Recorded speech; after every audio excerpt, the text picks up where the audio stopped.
when it comes to understanding what stats are required for you to put on your gear, I usually visit Maxroll. We have planners for all of the ARPGs, and we also do that for Path of Exile too.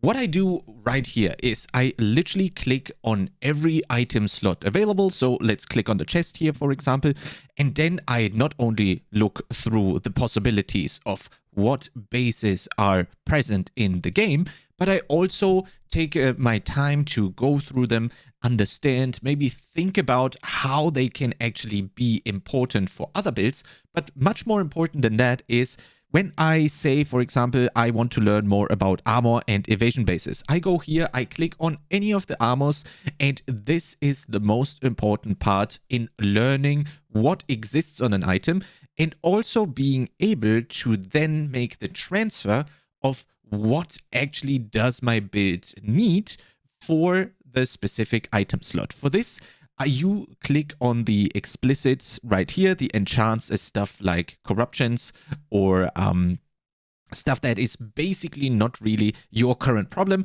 We just want to look at the explicits that are present as prefixes and suffixes on an item.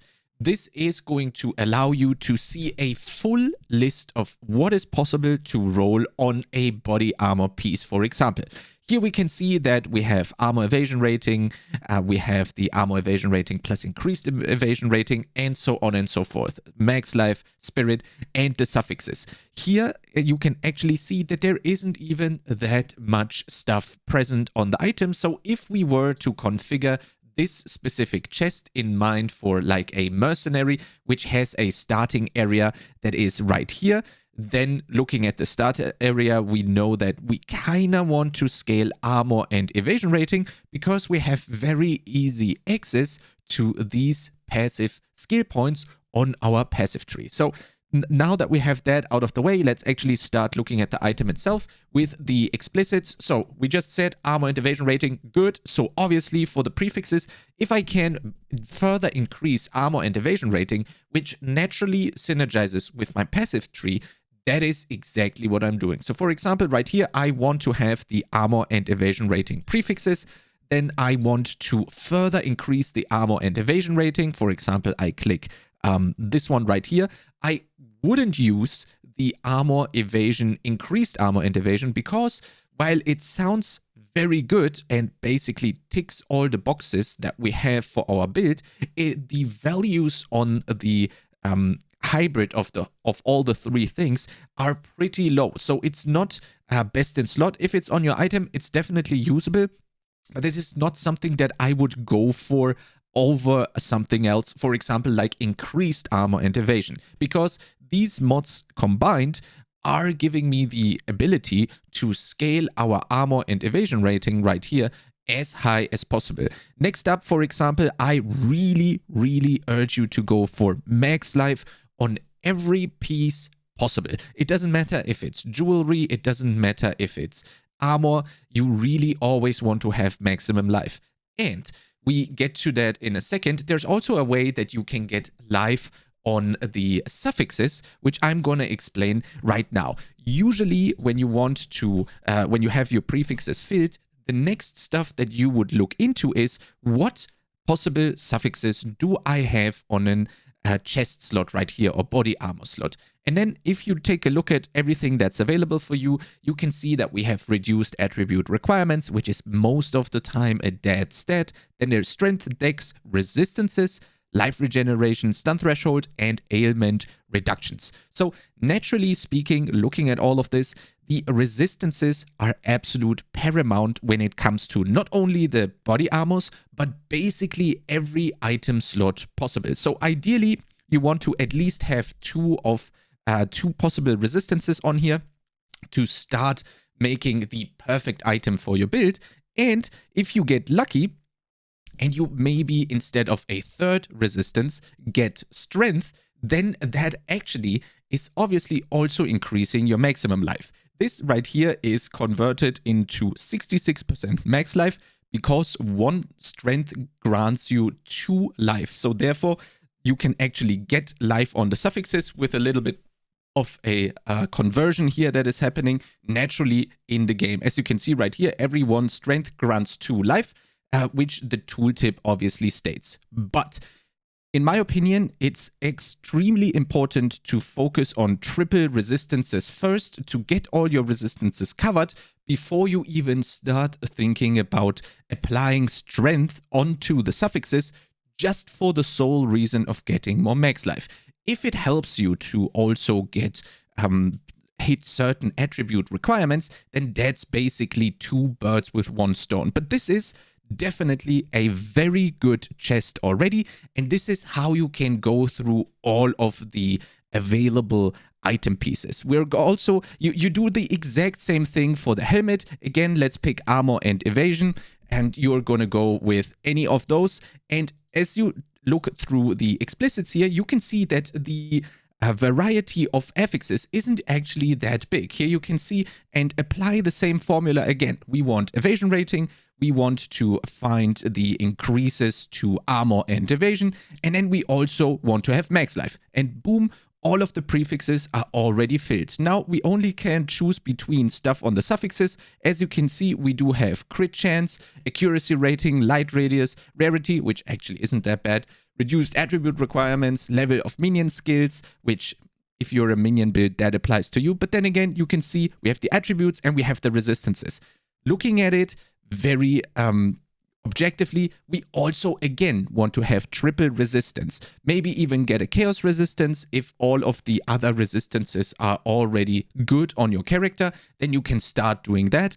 For example, if you get strength as well, again, that also is going to happen, is also going to help you a lot, as well as the life regeneration per second. Regen is actually pretty strong in this game because you have long drawn out boss fights with a lot of possibility for you to actually regenerate life. So let's go with that, for example.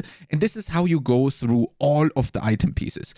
One thing though, for the boots, it's very important, if you've watched my previous video, that you actually roll movement speed, because it's the only real slot where you can get this. So absolutely paramount to get the movement speed on the prefixes on your boots, and only then start filling with increased armor and evasion, flat armor and evasion, and extremely important also max life. So if you have boots like these are, even though they only have 2 stats, are already insanely strong. If we now were to add fire res and maybe also a cold resistance, and the values don't really matter here, these boots are already insane because they tick 4 out of 6 boxes when it comes to making good boots. And you would just fill up the rest with stuff that your character needs. Again, strength, maybe chaos res if all of your resistances are already filled. And if you can also get increased armor and evasion rating flat, that would obviously also help. But if you would have these boots with just 4 stats, they would not only make your character extremely strong already, but they would also sell very well on the trading website. Then let's take a look at jewelry, for example. Here you will see, for example, on the amulets, you will instantly see, it doesn't matter which base we're taking, you will instantly see that there is much more available to you, which also means that the affixes you can put on an amulet are much more likely to be for your build, and also include some offensive stuff. As you can see right here, we also have prefix increased spell damage. We have also the defensive stuff that we're already used to from the previous item slots, like maximum life. And special here, there is increased armor and increased evasion rating. But very important to look through the prefixes so you can actually understand what is possible for you to find on an amulet, so that you can decide if an amulet is actually fitting to your build. Then for the suffixes, there is a lot of more stuff that is mostly offensive, but as you can see right here, there's also defensive stuff. So that's why amulets are really tough to get good ones, because there's just so much in the pool that can actually roll on the item. And if you get really lucky and maybe get like increased mana regeneration and some form of cast speed, and maybe also spell skill levels or stuff like that, that tremendously increases the price that you can get for the amulet or equip for yourself and make your character very strong. This to amulets. Then for the rings, as if you've seen the previous video, amethyst rings are absolutely insane when it comes to chaos resistance, which is very hard to come by, which you will have noticed if you have taken my advice and looked at all of the possible rolling affixes on all of the gear. You can see that chaos resistance is actually not present very often. For the rings, this basically has the same approach as the armors and the necklace, for example, but the prefixes are a little bit different. Here you can see that you have increases to fire, cold, lightning, and chaos damage, as well as flat physical damage to attacks, as well as fire, cold, and lightning. So if we're filling the prefixes of a ring just as we were before with, for example, stuff like maximum life, then we can actually see that there is not that much other stuff that helps us with our defenses, at least for the prefixes. So you would fill a ring if you are a physical damage-based build with physical damage to attacks, whereas if you're a chaos build, you're going to use increased chaos damage, and you're probably also happy if you find something like maximum mana. Increased rarity of items is always good because it also increases the rarities of your currency, so you get better stuff there. And this is how you go through it step by step. And then when we look at the suffixes for rings, you can see that kind of the same thing repeats from the previous stuff. We do have attributes, we do have cast speeds, we do have, again, our very important resistances, we have leech, we have mana regen, and here you can see the pool of affixes is way, way bigger than it is for the body armor, for example, which again makes it much harder to find a very good ring. So if we wanted to finish this ring with an explicit, let's say we are a frost build on the on a sorcerer, for example, or a witch, whatever, we would probably go for increases to cold damage, and we would probably also want to have cold damage to attacks on the prefixes, and then we would obviously try to fix our resistances with the suffixes. If that has already been done due to rolling resistances on all our other item pieces, we could go much more offensive on this ring, for example. So let's pretend all of our resistances are covered on this frost witch, frost sork type of build, and we were trying to squeeze as much damage out of this ring as possible. What we would do then is we would increase the cast speed on the suffix. We would obviously want to maybe even fix our attributes. Maybe we need a couple more int to get that next unlock of a gem level, for example. But if we want to stay true with the offensives, then we would do stuff like increased mana regeneration rate, so we could spam a little bit more often, and then round it out with something like maybe Chaos Res if that's not covered yet, or increased rarity of items found. This is probably not going to be the case for you. You will probably always want to have at least one resistance on your ring. I wouldn't really go this offensive. This is very late game oriented. For the early stages of your mapping build, you just want to find max life, triple res on basically everything.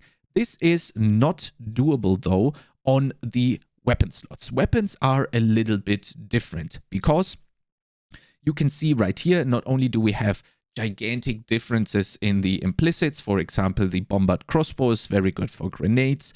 Then we do have the Dyad crossbow, which is extremely good for bolt-based. Then for the staves, let's actually stick with the cold sork or cold witch example that I gave before. We want to ideally increase the cold damage by as much as possible. Here you can see that we have increases to spell damage, which obviously is also directly affecting our cold skills. Then we have the increased spell damage maximum mana hybrid. Here it's not really important to get the maximum mana. Depends on your build, of course. If you're playing Archmage, that's also good. But we're more so looking to get as many increases to spell damage as possible so that we can increase the overall damage of our cold skills as much as we can. Then there's not that many prefixes left. For example, currently I can see that there is something missing here actually on the prefixes. It should also say increased cold damage. Then we would also take that. And then let's pretend that was the case for the increased lightning damage. Of course, this will be increased cold damage. And then when we look at the suffixes, we can actually look at plus level of all spell skills. There we can see that we are directly increasing the damage that we do with our cold skills. And then we want stuff like increased cast speed to get the most damage out of the thing, and then maybe round out the stave with increased mana regeneration, depending on what your character currently has problems with. If that made it a little bit clearer on what is actually good on an item for your build, then please let me know down in the comments below. I'm also live right now, basically answering all of the questions you might have when it comes to gearing and what types of items might actually be good for your character. The Twitch link is down in the description and also in the pinned comment below. And if you like content similar to this, make sure to subscribe to this YouTube channel, and I'll see you next time.